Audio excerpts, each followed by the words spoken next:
Hey guys, the Nintendist here. Today we are going to see what people from Nintendo Life have to say about Bayonetta Origins. But first, leave a like and click on subscribe to see more reviews and news about the Nintendo universe. Now, for the review. Gameplay. The game follows a young Cereza, the forbidden child of a Lumen Sage and Umbra Witch, who seeks to rescue her mother from prison. After a dream sequence, Cereza sets off into the night and ends up sending an infernal demon into the body of her stuffed teddy, Cheshire. The player uses a twin stick system to maneuver both Cereza and Cheshire at the same time, with Cheshire able to be switched between Unleashed mode and Hug mode. Early sections of the game involve environmental puzzles that require you to make use of Cheshire's dual forms and your ability to direct both protagonists separately to move forward. There are a few other twists, such as demons being repelled by Rosemary, and you can't have the pair separated by a large distance for very long. Combat is a much more simplistic and easy-going system than the Bayonetta series proper, with Cereza able to use her magic to bind foes and thorns while Cheshire mauls them with his claws. As you progress, you discover that Cereza needs to find and destroy 4 elemental cores, which imbue Cheshire with a new elemental form that he can use to solve puzzles and fight enemies.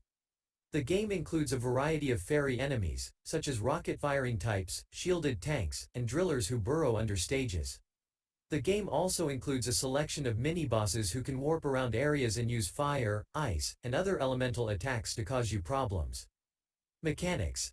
As you progress, you'll unlock more moves for both Cereza and Cheshire via skill trees that enable you to bind multiple foes, dodge, and use charged blows and finishers on downed enemies. The culmination of both combat and puzzle aspects comes in the form of the game's Tir na Nog sections, short mini-dungeons that charge you with taking part in a battle and then solving a short environmental conundrum, and completing them unlocks a chest full of goodies en route to your escape. These goodies, which can also be found all around levels as you explore, are used to concoct various potions that can be used to heal, power up Cheshire's attacks, stun enemies, and so on. Atmosphere. The game has an enchanting atmosphere that builds up to a jaunt through a forbidden forest with plenty of well-designed puzzles and battles. The storybook stylings of the game give it a family-friendly spin-off feel, but the game includes a surprisingly expansive array of mechanics that are beyond what you might expect. Issues. While the game is certainly entertaining and endearing, it feels like a missed opportunity given how much it gets right in terms of its overall style and tone.